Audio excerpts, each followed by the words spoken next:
सत्यशोधक समाजाचे संस्थापक कोण आहेत? सत्यशोधक समाजाचे संस्थापक कोण आहेत? खालील दिलेल्या ऑप्शन तुम्ही पाहू शकता. या प्रश्नाचं योग्य उत्तर ऑप्शन 1 महात्मा फुले. सत्यशोधक समाजाचे संस्थापक हे महात्मा फुले हे आहेत. तसेच मित्रांनो, सत्यशोधक या समाजाबद्दल काही महत्त्वाची माहिती ते आपण बघूया. सत्यशोधक समाजाची स्थापना हे 24 सप्टेंबर 1873 साली झालेला आहे आणि याचे ठिकाण आहे पुणे येथे. तसेच मित्रांनो, सत्यशोधक या समाजाचे ब्रीदवाक्य आहे, सर्व साक्षी जगबत्ती त्याशी नकोशी मध्यस्थी.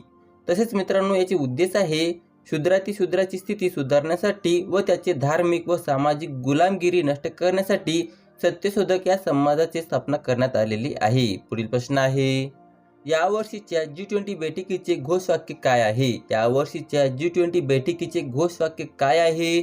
खालील दिलेल्या ऑप्शन तुम्ही पाहू शकता. या प्रश्नाचं योग्य उत्तर ऑप्शन 4 वसुदैव कुटुंबकम. यावर्षीच्या G20 बैठकीचे घोषवाक्य हे वसुदैव कुटुंबकम हे आहे. तसेच मित्रांनो, G20 बैठकीबद्दल काही महत्त्वाची माहिती ते पण बघूया. भारताकडे G20 गटाचे अध्यक्षपद हे 1 डिसेंबर 2022 पासून 30 नोव्हेंबर 2023 पर्यंत होते आणि मित्रांनो, याची आवृत्ती होती 18वी. तसेच मित्रांनो, G20 बैठकीचे ठिकाण होते नवी दिल्ली येथे आणि याचे थीम होते वसुदैव कुटुंबकम किंवा एक पृथ्वी एक कुटुंब एक भविष्य. आणि मित्रांनो, भारताचे शेर्पा होते अमिताभ कांत.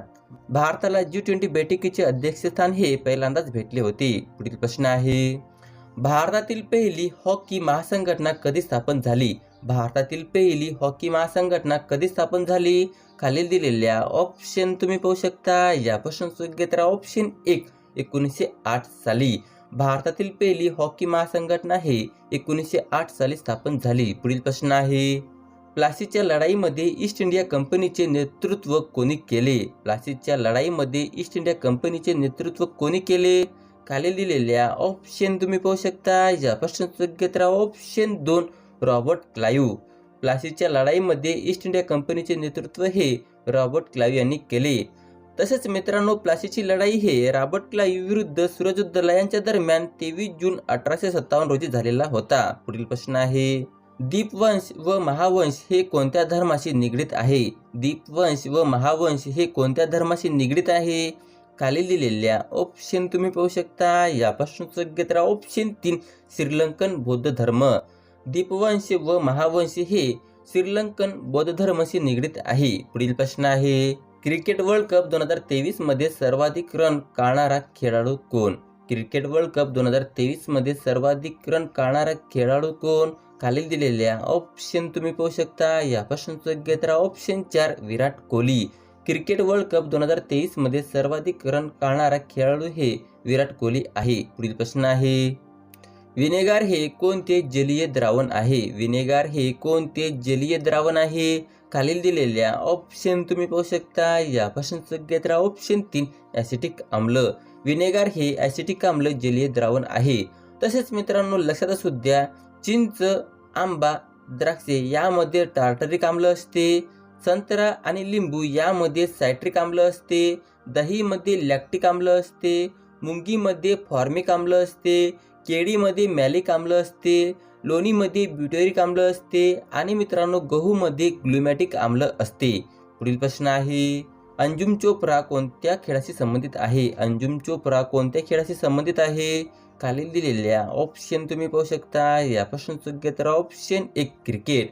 अंजुम चोप्रा हे क्रिकेट या खेळाशी संबंधित आहे. पुढील प्रश्न आहे, स्वामी दयानंद सरस्वती यांनी आर्य समाजाची स्थापना कोणत्या वर्षी केली? स्वामी दयानंद सरस्वती यांनी आर्य समाजाची स्थापना कोणत्या वर्षी केली? खालील दिलेल्या ऑप्शन तुम्ही पाहू शकता. या प्रश्नाचं योग्य उत्तर ऑप्शन 4 1875 साली.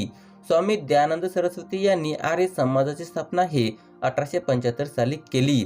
तसेच मित्रांनो, आर्य समाजाबद्दल काही महत्त्वाची माहिती ते आपण बघूया. आर्य समाजाची स्थापना हे 10 एप्रिल 1875 साली झालेला आहे आणि याचे ठिकाण आहे मुंबई येथे. आर्य समाजाचे संस्थापक आहेत स्वामी दयानंद सरस्वती आणि याचे उद्देश आहेत शैक्षणिक, धार्मिक अभ्यास, अध्यात्म व सामाजिक सुधारणा करणे. पुढील प्रश्न आहे, हिमालय पर्वत रांगेतील सर्वात लांब पर्वतरांग कोणती? हिमालय पर्वत रांगेतील सर्वात लांब पर्वतरांग कोणती? खालील दिलेल्या ऑप्शन तुम्ही पाहू शकता. या प्रश्नाचं योग्य उत्तर ऑप्शन 3 पीर पांजल.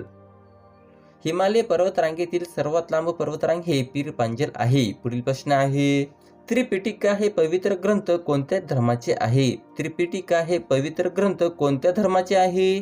खालील दिलेल्या ऑप्शन तुम्ही पाहू शकता. या प्रश्नाचं उत्तर आहे ऑप्शन 1 बौद्ध धर्म. त्रिपिटिका हे पवित्र ग्रंथ हे बौद्ध धर्माचे आहे. पुढील प्रश्न आहे, गंगा नदी कोणत्या मैदानी प्रदेशात प्रवेश करते? गंगा नदी कोणत्या मैदानी प्रदेशात प्रवेश करते? खालील दिलेल्या ऑप्शन तुम्ही पाहू शकता. या प्रश्नाचं उत्तर आहे ऑप्शन 3 ऋषिकेश. गंगा नदी हे ऋषिकेश या मैदानी प्रदेशात प्रवेश करते. पुढील प्रश्न आहे, गंगोटक ही खालीलपैकी कोणत्या राज्याची राजधानी आहे? गंगोटक ही खालीलपैकी कोणत्या राज्याची राजधानी आहे? खालील दिलेल्या ऑप्शन तुम्ही पाहू शकता. या प्रश्नाचं उत्तर आहे ऑप्शन 4 सिक्कीम. गंगोटक ही सिक्कीम या राज्याची राजधानी आहे. तसेच मित्रांनो लक्षात असू द्या, नागालँड या राज्याची राजधानी आहे कोहिमा. आगरतळा या राज्याची राजधानी आहे त्रिपुरा. मेघालय या राज्याची राजधानी आहे शिलाँग. ऐजवाल या राज्याची राजधानी आहे मिझोराम. अरुणाचल या राज्याची राजधानी आहे इटानगर. इम्फाळची राजधानी आहे मणिपूर. आणि मित्रांनो आसामची राजधानी आहे दिसपूर. लक्षात असू दे मित्रांनो, या टॉपिकवर अनेक वेळा स्पर्धा परीक्षेमध्ये प्रश्न विचारण्यात आलेला आहे. प्रश्न असा विचारण्यात आलेला आहे, अरुणाचल या राज्याची राजधानी काय आहे? तर त्याचा योग्य उत्तर असणार आहे इटानगर. पुढील प्रश्न आहे, अभयारण्याची संख्या व क्षेत्रफळ सर्वात जास्त असलेले राज्य कोणते आहे? अभयारण्याची संख्या व क्षेत्रफळ सर्वात जास्त असलेले राज्य कोणते आहे? खालील दिलेल्या ऑप्शन तुम्ही पाहू शकता. या प्रश्नाचं उत्तर ऑप्शन 2 महाराष्ट्र. अभयारण्याची संख्या व क्षेत्रफळ सर्वात जास्त असलेले राज्य हे महाराष्ट्र राज्य आहे. पुढील प्रश्न आहे, भारतातील सर्वात लांब हिमनदी कोणती आहे? भारतातील सर्वात लांब हिमनदी कोणती आहे? खालील दिलेल्या ऑप्शन तुम्ही पाहू शकता. या प्रश्नाचं उत्तर ऑप्शन 4 सियाचीन. भारतातील सर्वात लांब हिमनदी हे सियाचीन आहे. पुढील प्रश्न आहे, महाराष्ट्र राज्य वन विभागाचे मुख्यालय कुठे आहे? महाराष्ट्र राज्य वन विभागाचे मुख्यालय कुठे आहे? खालील दिलेल्या ऑप्शन तुम्ही पाहू शकता. या प्रश्नाचं उत्तर ऑप्शन 1 नागपूर. महाराष्ट्र राज्य वन विभागाचे मुख्यालय हे नागपूर येथे आहे. तसेच मित्रांनो लक्षात असू द्या, महाराष्ट्रात वनाखालील प्रदेशाची एकूण भूक्षेत्राचे प्रमाण हे 20.12% एवढे आहे. तसेच मित्रांनो लक्षात असू द्या, महाराष्ट्रात सर्वाधिक वनक्षेत्रे हे गडचिरोली या जिल्ह्याचे आहे, तर सर्वात कमी वनक्षेत्रे हे लातूर या जिल्ह्याचे आहे. लक्षात असू द्या मित्रांनो, महत्त्वाचा टॉपिक आहे. या टॉपिकवर सुद्धा स्पर्धा परीक्षेमध्ये प्रश्न विचारण्यात आलेला आहे. त्यासाठी हा टॉपिक तुम्ही नोट डाऊन करून घ्या. पुढील प्रश्न आहे, मानवामध्ये किती गुणसूत्रे असतात? मानवामध्ये किती गुणसूत्रे असतात? खालील दिलेल्या ऑप्शन तुम्ही पाहू शकता. या प्रश्नाचं उत्तर ऑप्शन 1 46. मानवामध्ये एकूण 46 गुणसूत्रे असतात. तसेच मित्रांनो लक्षात असू द्या, मानवामध्ये गुणसूत्राच्या 23 जोड्या असतात, म्हणजेच एकूण 46 गुणसूत्रे असतात.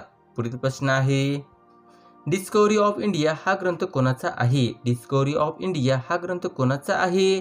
खालील दिलेल्या ऑप्शन तुम्ही पाहू शकता. या प्रश्नाचं उत्तर ऑप्शन 3 पंडित जवाहरलाल नेहरू.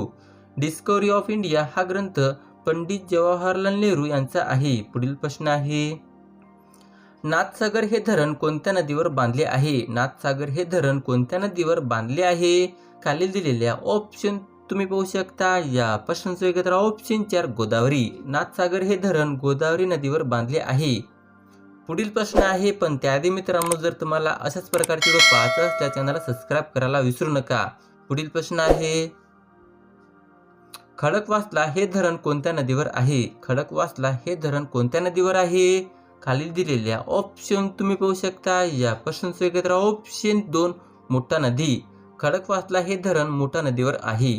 पुढील प्रश्न आहे, द गोल्डन बोट या पुस्तकाचे लेखक कोण आहेत? द गोल्डन बोट या पुस्तकाचे लेखक कोण आहेत? खालील दिलेल्या ऑप्शन तुम्ही पाहू शकता. या प्रश्नाचं उत्तर ऑप्शन 1 रवींद्रनाथ टागोर.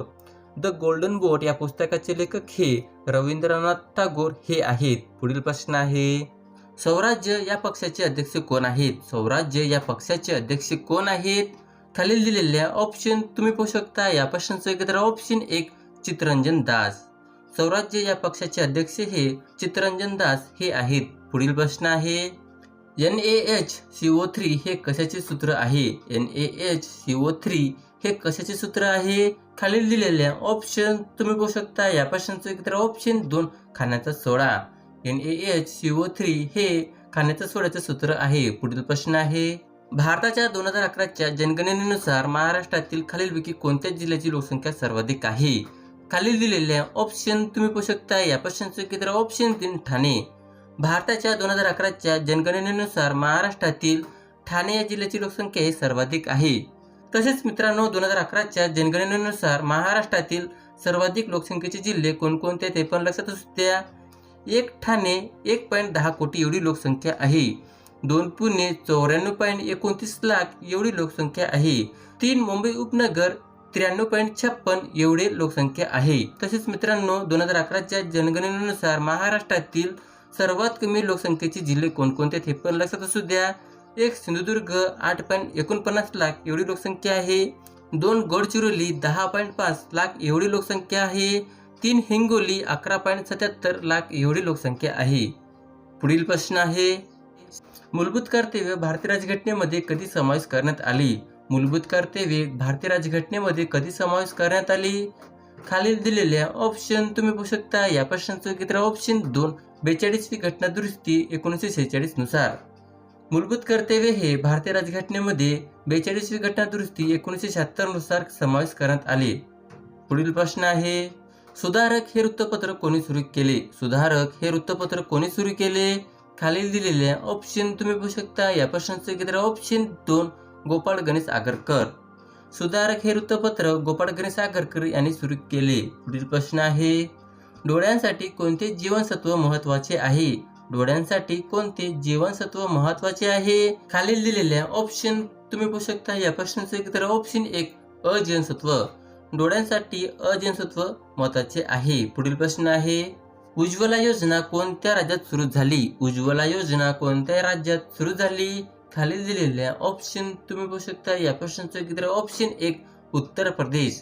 उज्ज्वला योजना ही उत्तर प्रदेश या राज्यामध्ये सुरू झाली.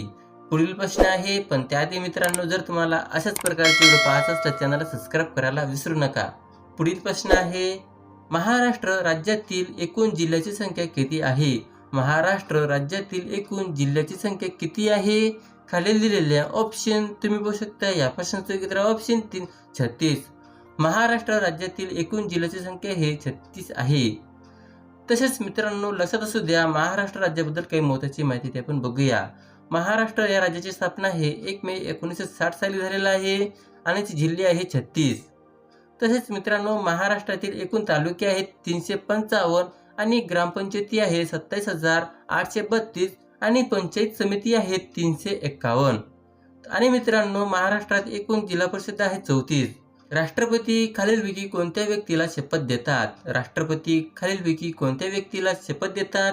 खाली दिलेल्या ऑप्शन तुम्ही पाहू शकता. या प्रश्नाचं उत्तर ऑप्शन 1 पंतप्रधान. राष्ट्रपती हे पंतप्रधान या व्यक्तीला शपथ देतात. पुढील प्रश्न आहे, ई वेस्ट पार्क भारतातील कोणत्या शहरात स्थित आहे? ई वेस्ट पार्क भारतातील कोणत्या शहरात स्थित आहे? खालील दिलेल्या ऑप्शन तुम्ही पाहू शकता. या प्रश्नाचं उत्तर ऑप्शन 4 दिल्ली. ई वेस्ट पार्क हे भारतातील दिल्ली या शहरात स्थित आहे. पुढील प्रश्न आहे, 86वी घटना दुरुस्तीच्या वेळेस भारताचे पंतप्रधान कोण होते? 86वी घटना दुरुस्तीच्या वेळेस भारताचे पंतप्रधान कोण होते? खालील दिलेल्या ऑप्शन तुम्ही पाहू शकता. या प्रश्नाचं उत्तर ऑप्शन 2 अटल बिहारी वाजपेयी. 86वी घटना दुरुस्तीच्या वेळेस अटल बिहारी वाजपेयी हे पंतप्रधान होते. पुढील प्रश्न आहे, दादाभाई नौरोजी यांनी खालीलपैकी कोणते ग्रंथ लिहिले? दादाभाई नौरोजी यांनी खालीलपैकी कोणते ग्रंथ लिहिले? खालील दिलेल्या ऑप्शन तुम्ही पाहू शकता. या प्रश्नाचं उत्तर option 3 poverty and British rule in India. Dadabhai Naoroji यांनी poverty and British rule in India हा ग्रंथ लिहिला. अशा प्रकारचा हा व्हिडिओ होता मित्रांनो. जर तुम्हाला माझा व्हिडिओ आवडला असेल तर नक्की चॅनलला सबस्क्राईब करा.